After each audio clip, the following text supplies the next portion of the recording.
Nedra, welcome to the podcast. Thank you for having me back. It's good to see you again. Thank you. Good to see you too. We're going to go all over the place as far as what we talk about. I think where I want to start is parenting. And what I want to talk as far as parenting is mistakes that parents make. So what do you feel are the, say, three biggest mistakes that parents make when raising their kids that aren't so obvious, that can lead to them struggling perhaps with addiction, mental health issues, trauma, and stuff like that? You know, one of the biggest mistakes that I see, and I see it with children and I see it in adults when they talk about childhood, is not having a supportive adult who sees them. Oftentimes, adults feel like kid issues are not as important, that what they experience is not that big of a deal.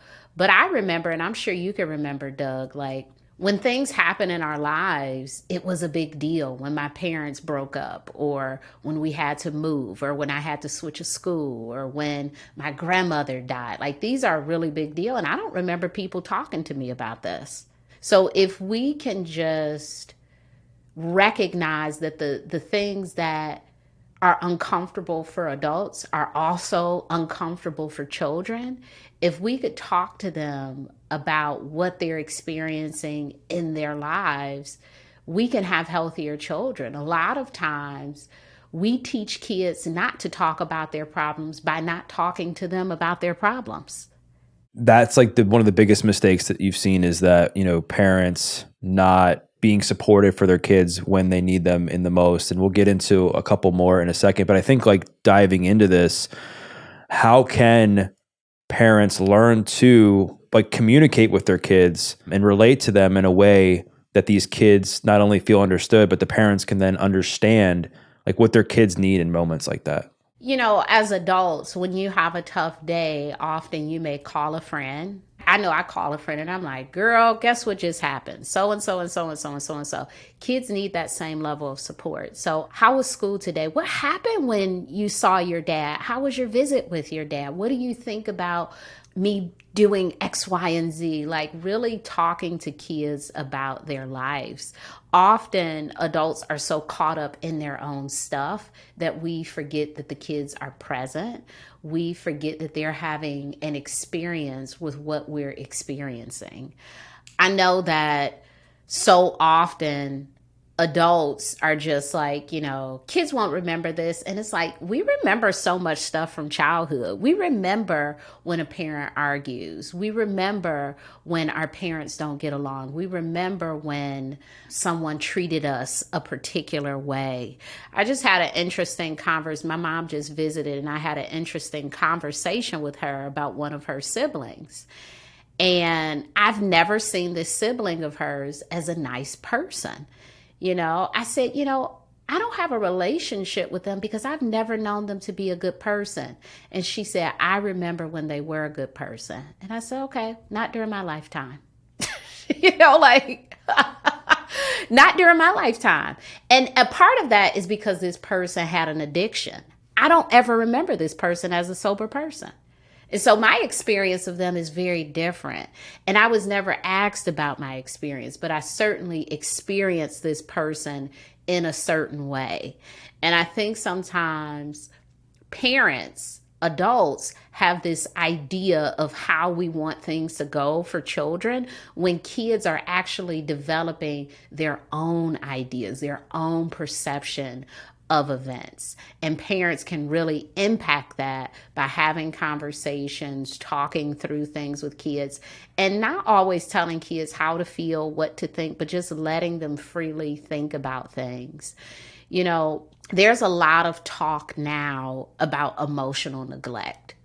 And I think that it's not uncommon for anybody born before 2010 to possibly have experienced some emotional neglect because parents didn't know that they should talk to kids necessarily. Parents didn't know that, oh, wow, kids are people too.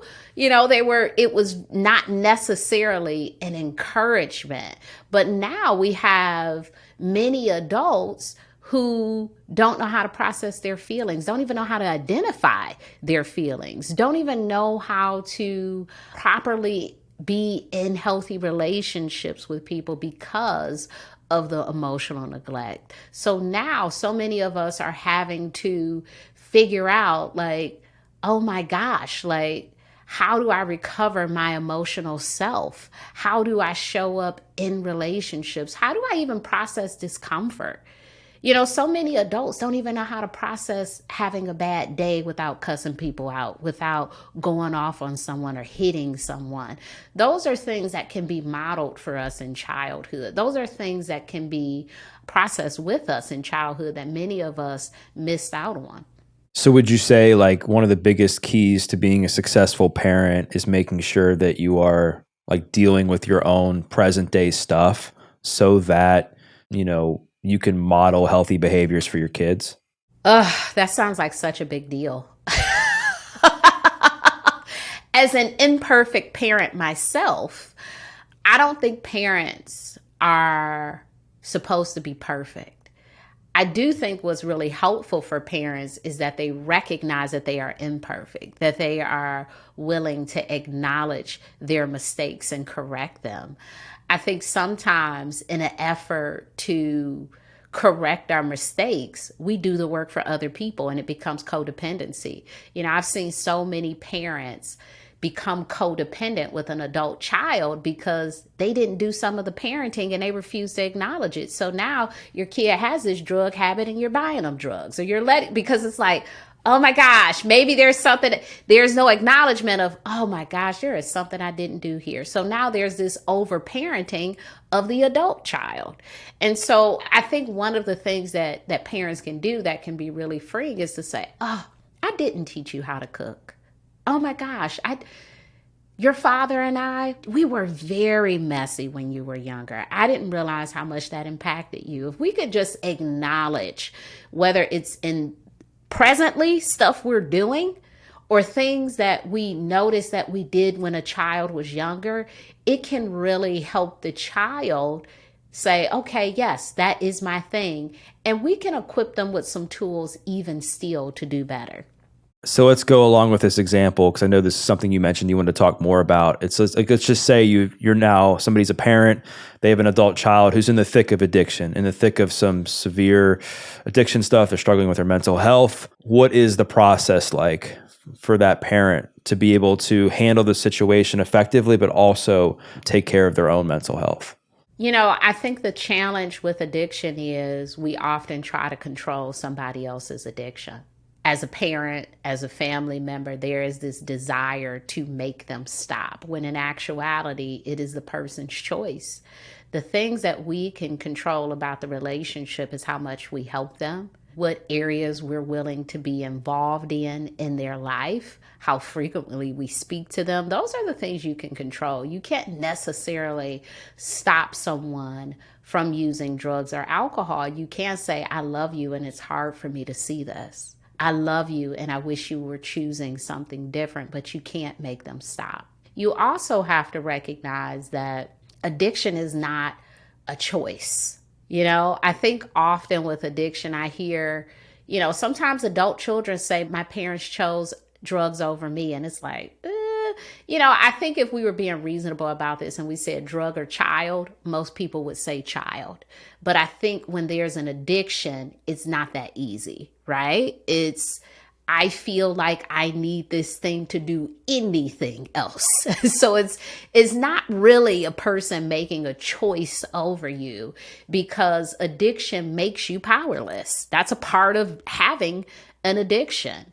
And I think when you don't understand addiction, you can see an addict as a person who is choosing to engage in this destructive lifestyle as if it's fun. And I think it's lost the fun appeal. Maybe when they first were using it was fun, but now it's something they have to do, like drinking water and eating food. It is a must. It is no longer a choice. Right.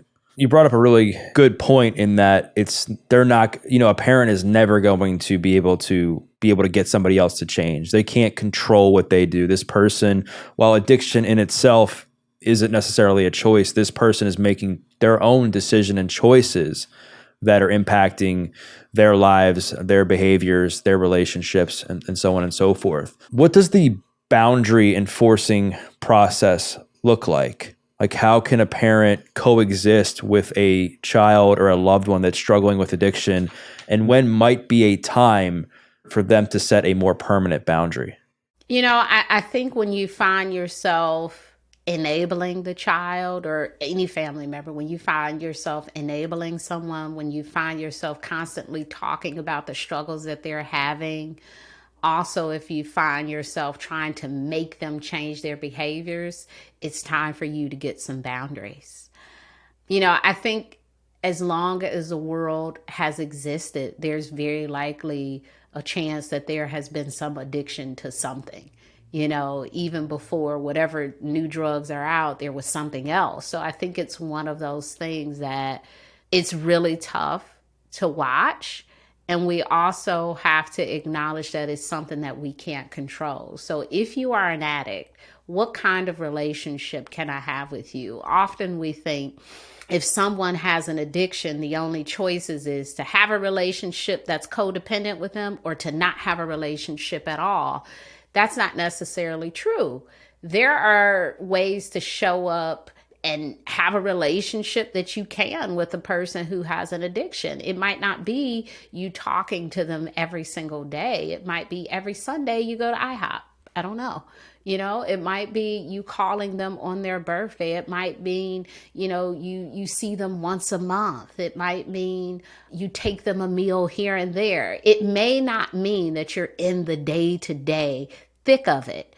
So I think that's something that you have to sit with yourself and maybe say, what am I able to do in this relationship? How am I able to exist if I don't have to end the relationship with my child, my brother, my whoever because of this addiction, but how do I want to be in the relationship with them? In the situation that you just brought up, some of the examples that you provided, it was in the context of somebody maintaining a healthy boundary while keeping that person in their life. What might be some things that addict might do to the parent or to the loved one that might force them in a way to just cut them out of their lives completely? I think the dark side of addiction is stealing and lying. I think not every addict can maintain employment. And when it gets to that point and they need resources, unfortunately, family relationships are injured because they will either steal or they may lie. And I think that, I've heard some really interesting things like, so-and-so can't come inside my house, they can sit on the porch. Or when I meet with this person, we go to a new place. Or I will take my key to my house from this person. So there are boundaries that people can be in relationship, but knowing that this person has a likelihood of taking something from you. I think also there is, hearing a lot about drama sometimes and storytelling and these sort of things. Like, how often do you want to hear about the drama that this person has in their life because of their addiction? Sometimes when a family member gets 2, 3, 4 DUIs, it's like, okay, I can't understand how this is everybody else's fault anymore. So you can decide, how much energy do I want to give this? And sometimes, because you are maybe, outside of addiction, you may say like, well, just stop drinking, or just, sometimes we give it a lot of energy and we're trying to convince them that their behavior is wrong or inappropriate. And I think people mostly know right from wrong, and they're doing this because of the addiction. So sometimes shaming a person, making them feel bad, trying to make them think more reasonably, those things aren't effective. And it requires a lot of energy to keep having those conversations with a person who isn't ready for that level of change. And so sometimes what you could do is just listen, or decide this is not a good time for me to listen about these things that are really dramatic or draining for me to hear. And addicts are also master manipulators. coming from somebody who was a recovering drug addict.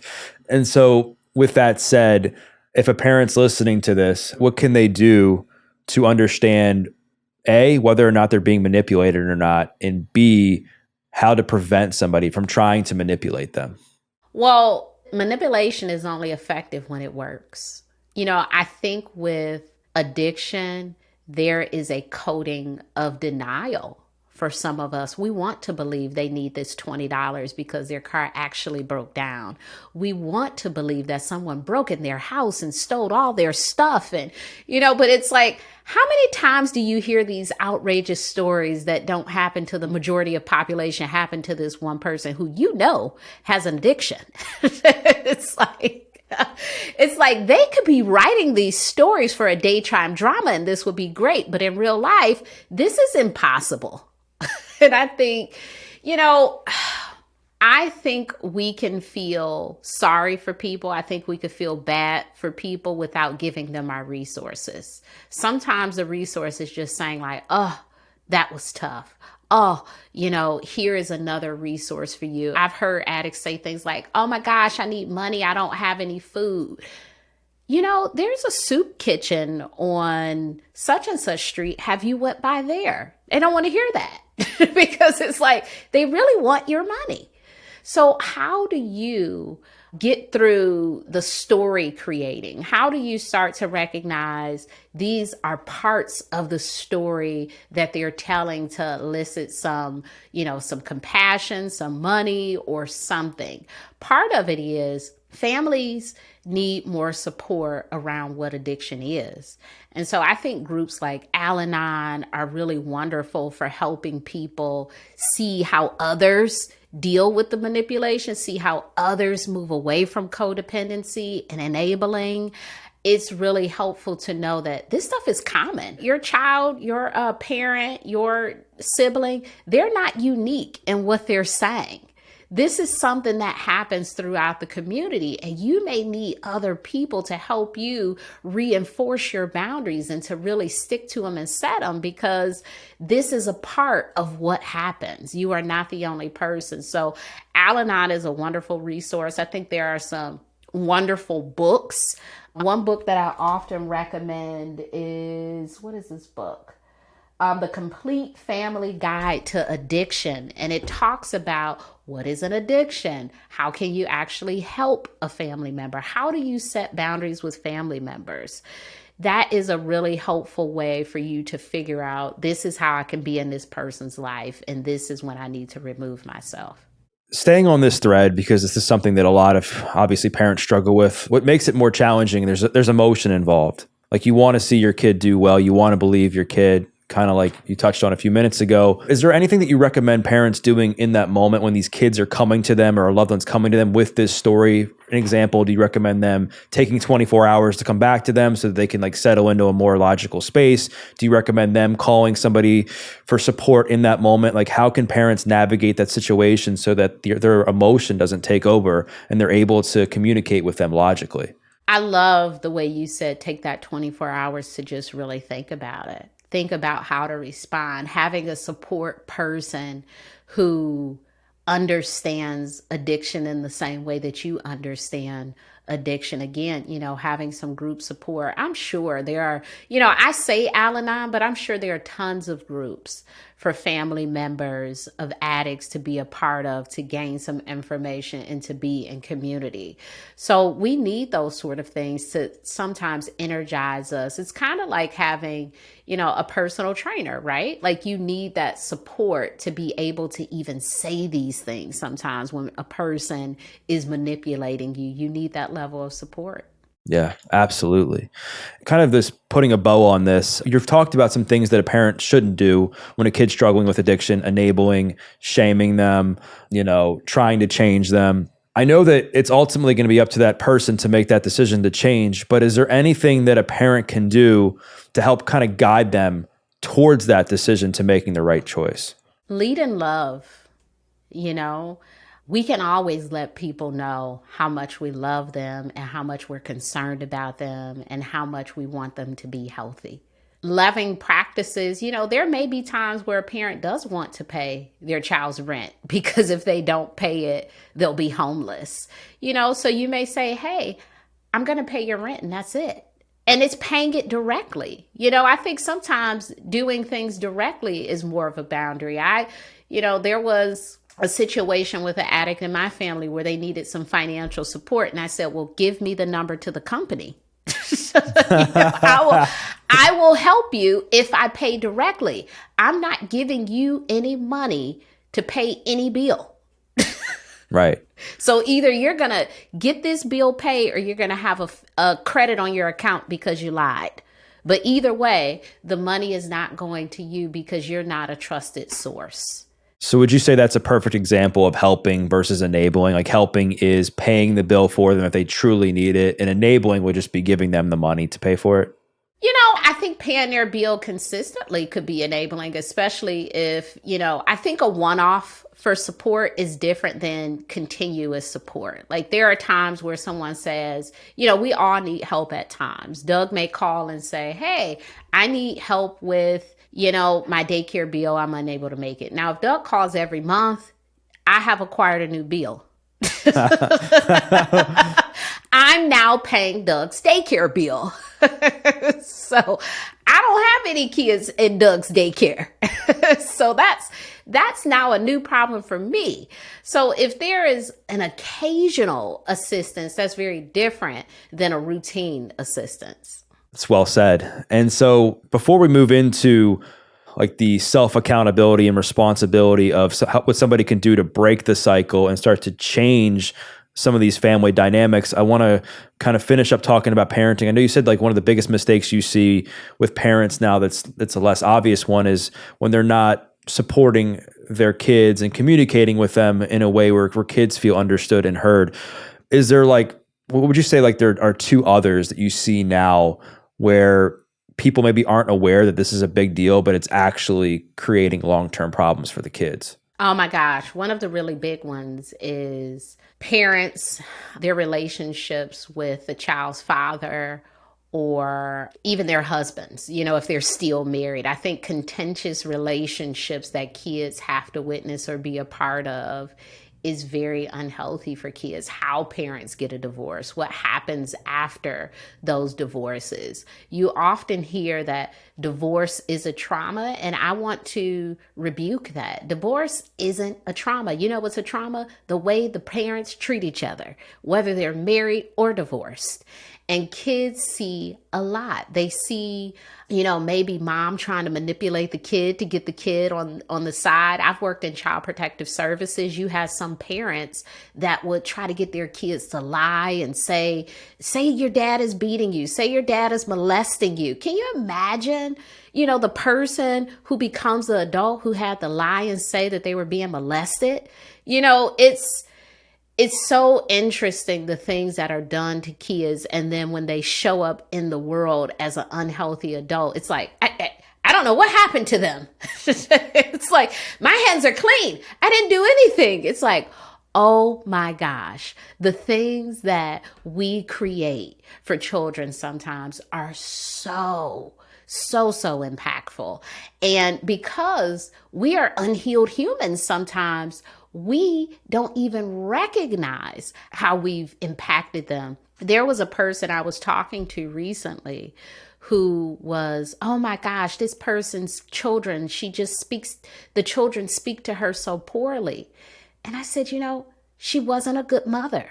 And I'm not saying it's okay for her adult children to speak to her like that, but we do have to recognize that she created some trauma for her children. And what they're expressing now is, guess what? Anger for how they were parented. And so I get it. You should not talk to a human being in a certain way. However, they're very angry, and I understand why. It's so true. The way that parents raise their kids significantly impacts the way that people behave as adults. And let's get into it. So what are the signs you think of somebody who's an adult now that their childhood and their family dynamic is impacting them or is holding them back in their life? The way they show up in romantic relationships, the way that they build community or choose not to build community, sometimes the way people are savages in their careers, and their desire to achieve by any means necessary. Sometimes the way that people believe that overworking will correct any presence of trauma in their lives. I mean, there are just so many things that show up in adulthood that were rooted in childhood experiences.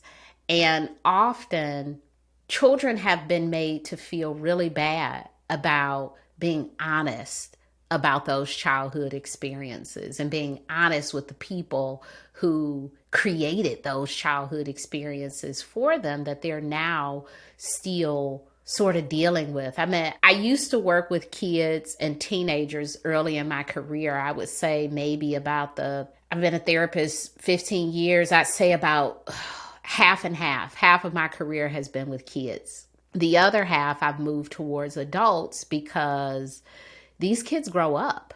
And I recognize the need for continued support of their childhoods. Like witnessing them in the childhood was one thing, but witnessing them in the adulthood that's highly impacted by the childhood is a whole different thing. However, I feel like in adulthood, we have more power to change our circumstances. In childhood, I will say that there is less power to change your circumstance because you are at the wheel of the adults around you. Once you turn 18, it's like, oh my gosh, sky's the limit. What do you want to do? You want to go to college? You want to go to trade school, community college, get an apartment? Let's get some stuff now. Now we can do some stuff. But before then, especially if there isn't significant abuse, it can be challenging to empower a kid in an unhealthy environment. But for adults, a lot of the work is really helping them unravel all of that damage and figure out how to live a more empowered adulthood. One of the questions I had before going into this is how do we balance personal responsibility, like in the present day moment, versus like pointing the finger at something in the past? Like, how do we know when it's like warranted versus like us actually looking at ourselves in the mirror and saying, you know what, like this is on you? That's really tough because I think a lot of things are on us, but I feel like that's weighted, right? Like, I feel like your past is like, it's on us, but this is your past pressing you down, right? It's like, how can you get ahead of some of these things? Like, I think there is some empowerment needed, but I also think that the disempowerment wins sometimes. In Drama Free, I talk so much about the things you can do to change your relationships, to take control of your adult life. But I also feel that there has been so much suffering that many adults, I've had clients as old as 80 years old, and guess what they're talking about? Childhood. Can you imagine that? Like, childhood is like 18 years. And here it is, you're like 80. And you're like talking about what you didn't get, what you didn't receive, and how that impacted your 40-year marriage, and how that, like all of this stuff, like it just lives in us because those 18 years are so vital to decisions we make in the future. And if you don't correct that at any age, I mean, it could be 20, it could be 40, it could be 60. If you don't get control of that, you will always be controlled by it. So what steps can somebody take to control that and then unlearn some of the stuff they may have learned in childhood so that they can have healthier relationships as adult, heal that trauma, and then live a fulfilling life? I think the first step is really being honest with yourself about what happened and how it happened.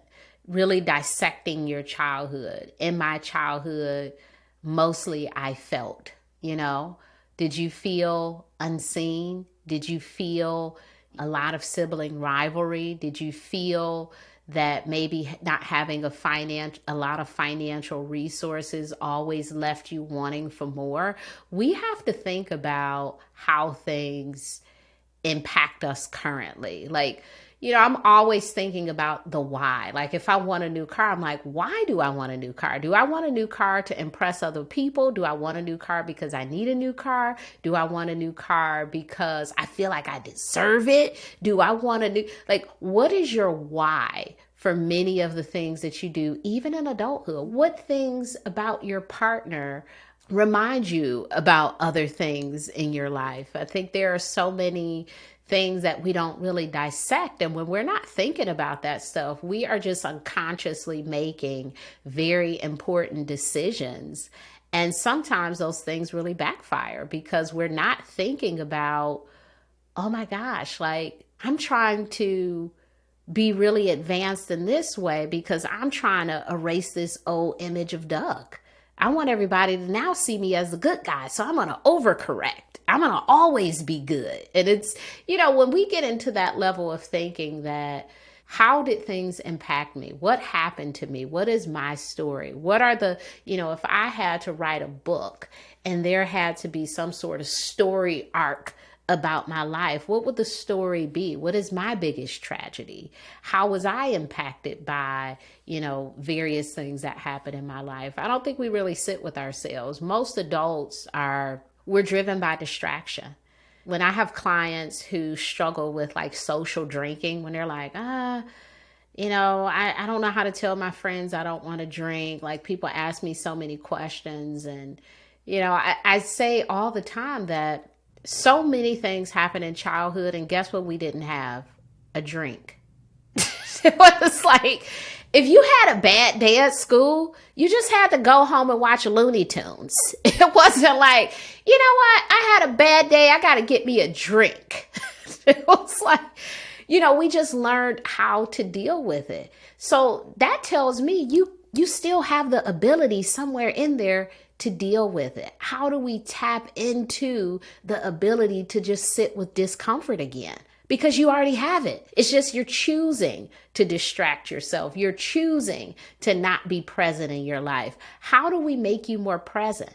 Do you ever think that looking back in our past and trying to figure out the why, while it is very useful, like you mentioned, do you ever think it becomes detrimental where people are on this journey and then they're like, on their healing path for say like 2 years, 3 years, 4 years, 5 years, and they're everything that happens, they're like, oh my gosh, did that happen because of my childhood or what my mom said to me or my dad said to me? And that where this now that doesn't become like an actual reason, it becomes like an excuse for poor behavior. I think knowing why it happened is really important, but I think correcting is even better. It's interesting when you meet an adult who's like not accountable for anything because their parent caused everything. Well, I don't work because my parent never blah, blah, blah. I didn't go to college because my parent never blah, blah, blah. Or I don't know how to manage money because my parents blah, blah, blah. It's like, you're 40. You were a child for 18 years. Hey, you've not been a child for a very long time. How do you overcome this story of they're creating stuff? They created something, and now it's your turn to undo it. It's your turn to teach yourself some new habits, to exist in a different way. We have to take control of that. But for some of us, it is easier to be the victim than to be a person who does something about those things. The victim, you don't have to do anything. It's like constantly, it's someone else's fault. It's never me. I didn't do anything. I'm not in control of my life. Everybody else is controlling my life. And, that can feel better than saying, you know what? I want to do some things. I want to figure out how to manage these areas of my life. So how can somebody improve their relationship with a traumatic event or something that may have happened to them that was unfortunate in their life so that they can go from being a victim of their circumstances to a hero of their journey? One way we can improve it, we already talked about that, which is acknowledging it. And I think not being a prisoner to it is a really big one. Often when we have traumatic things that happen, we want to avoid them. And avoidance is not the best strategy for moving through anything. I think about like a fear of flying. And you'll have people say, I'd never fly because I'm afraid of flying. And I always think, well, you're never overcoming your fear if you're avoiding your fear. That isn't moving you closer towards being a world traveler. That's moving you closer towards being a recluse.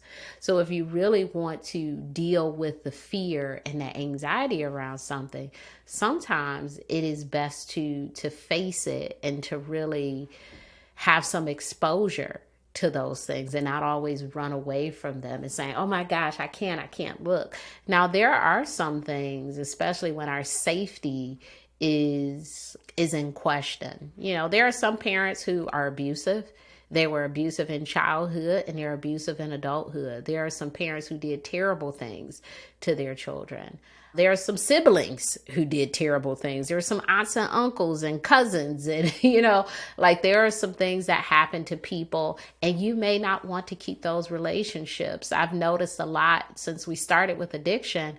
You know, one of the times of year where addiction goes up is when Holidays. Holidays. What do we do on holidays? We gather with our families. We gather with our families. What does that tell me about families? There is some trauma there. There is some dysfunction there. If I got to get high to be with you, if I can only see you when I'm drunk, I think we have a problem. Now, many people will keep having that problem every year. Oh my gosh, I'm going to be around my family. I must go to the liquor store before. It's like, there's a different way to exist. If the only way you can be in a relationship with someone is to be unwell, I wonder.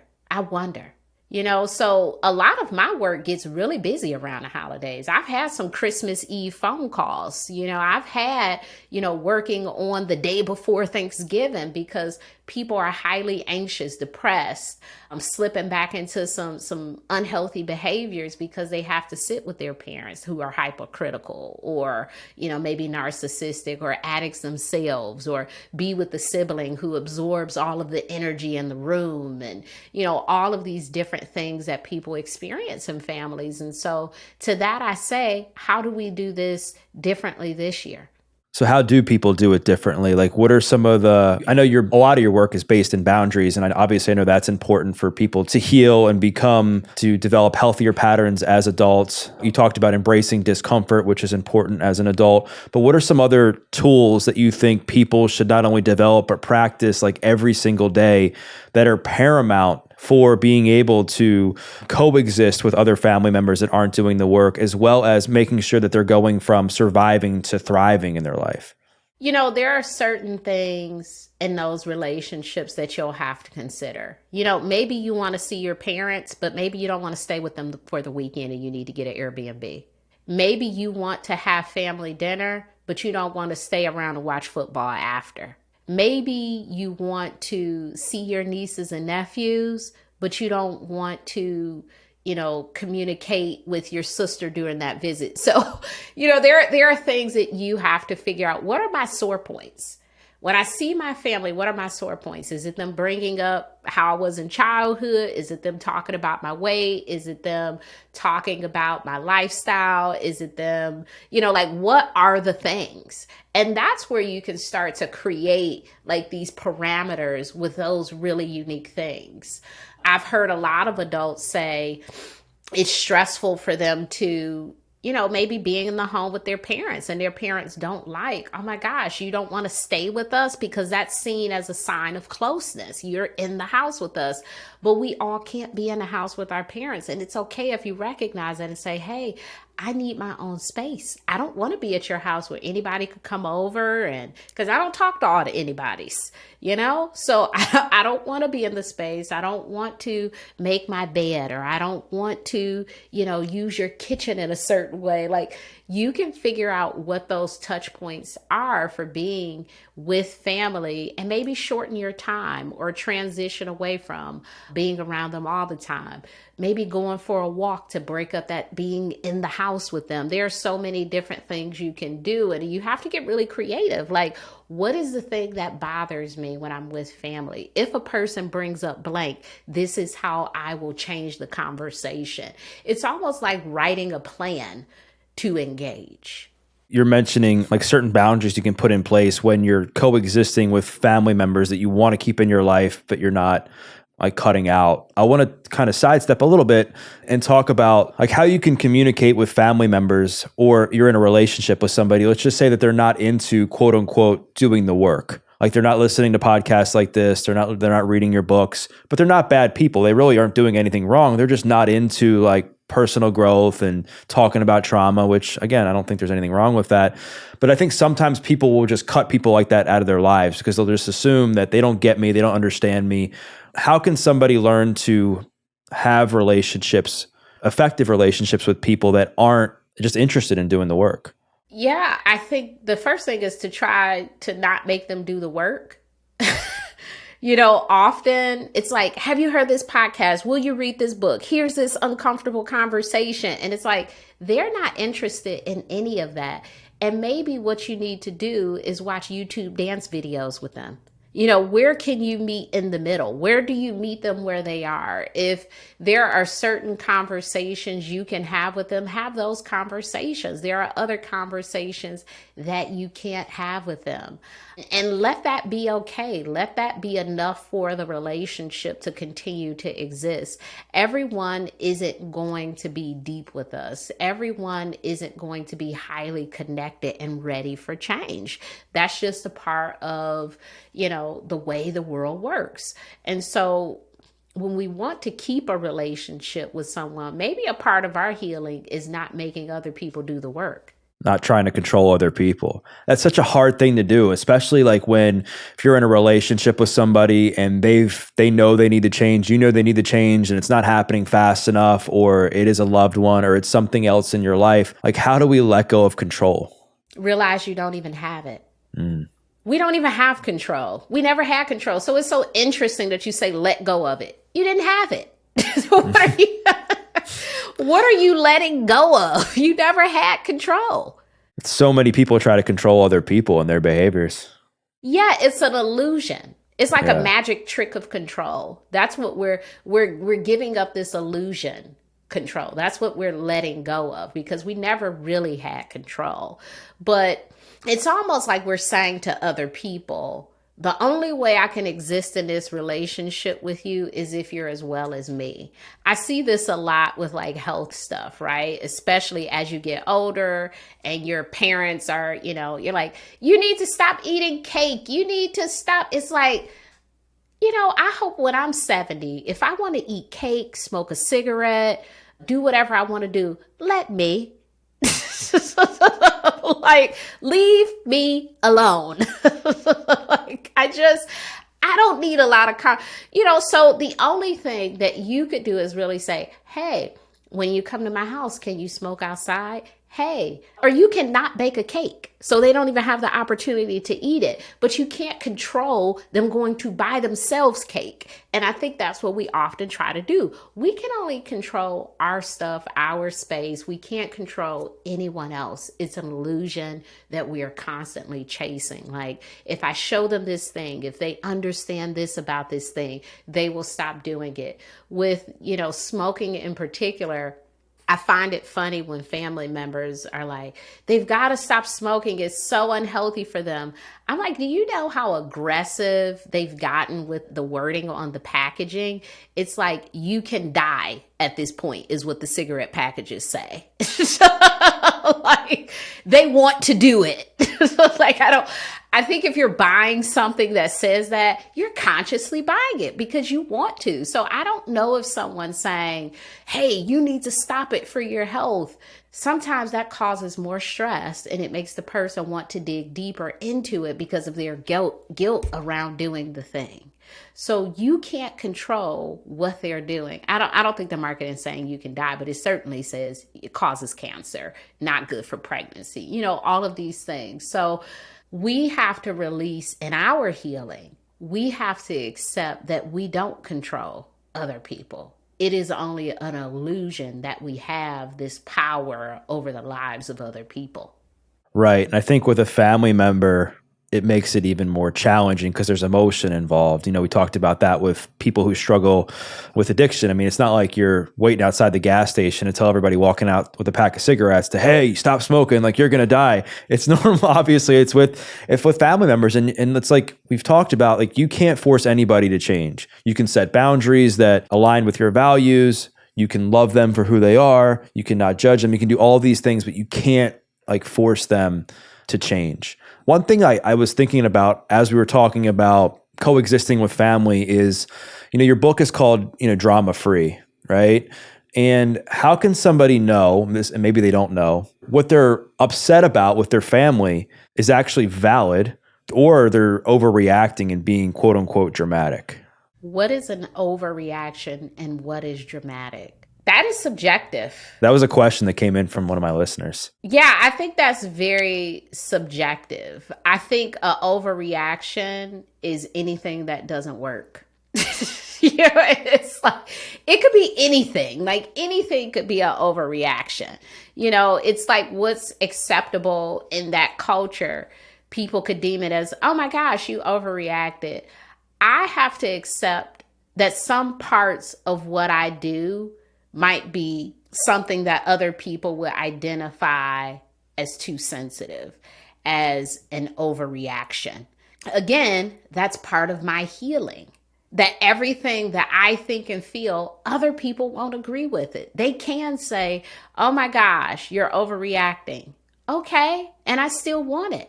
So it's not one of these things that I need to go to everyone and say, do you think I'm overreacting here?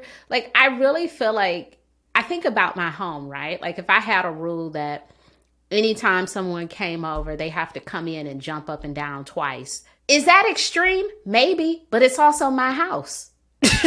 So you could say, hey, I'm not going to Nedra's house because when you come in the door, she makes you jump up and down twice. Like, you have a choice too. You don't have to do it. You can say, you know what? I'm not coming in here. I'm not coming into the jumping house. So it's one of those things like, is that wild and crazy? Sure. But will people do it? Absolutely. I bet if I told like people to do that, they'd be like, okay, this is weird. And then they would come in. So it's completely subjective. You will find people who say, oh my gosh, that's an overreaction. And you will find other people who say, no, I think that's appropriate. So it's a hard thing to answer. I think we have to be in community with the people that think like us. And, there is a community of people who don't. But I like what you said, that I think it really comes down to like effectiveness of how the situation turns out. Like if the situation got worse, then maybe there was some level of overreaction that happened or ineffective communication or whatever that led down that path. And I think it just comes down to being able to have better conversations. And like, as we kind of bring this conversation to a close, like one of the things I wanted to ask you is like, how does somebody have effective communication with a family member that they've discovered maybe like 15 years ago, 20 years ago, maybe didn't treat them well. Maybe they've discovered they've been neglected and they want to essentially call them out for it, but they don't want to do it in a way that's disrespectful or hateful. I think that can be helpful when you're interested in continuing in a relationship, right? You want to be in a relationship with someone and you just want to bring up, oh my gosh, 15 years ago, you did this thing. And I think you bring it up at any time and you just let them know, like, I'm in a space of recognizing or reconciling some of the things that happened to me. And this is just one of the things. And I know that there's nothing you can do about what happened in the past, but it feels really good for me to just let it out. I like that a lot. That's super effective because it just seems like it's super effective because you're not really expecting anything from them. You're just expressing yourself. What about when somebody apologizes? Like, how can you know if somebody's truly sorry? They won't do it again. In families, unfortunately, there is this apologizing and people keep doing stuff. It's like, I apologize for cussing you out. And then it's like they cuss you out next week. It's like, what happened? So, like, stop apologizing and just keep doing it because you're not really sorry. Yeah. I mean, it's a good point, right? Because I mean, the best apology they say is change behavior. The last question I do have for you is this, is we've talked a lot about, addiction, we've talked about family, we've talked about breaking the cycle, we've talked about change behavior, we've talked about a lot of this stuff. Like, when is it time for somebody to completely walk away from their family?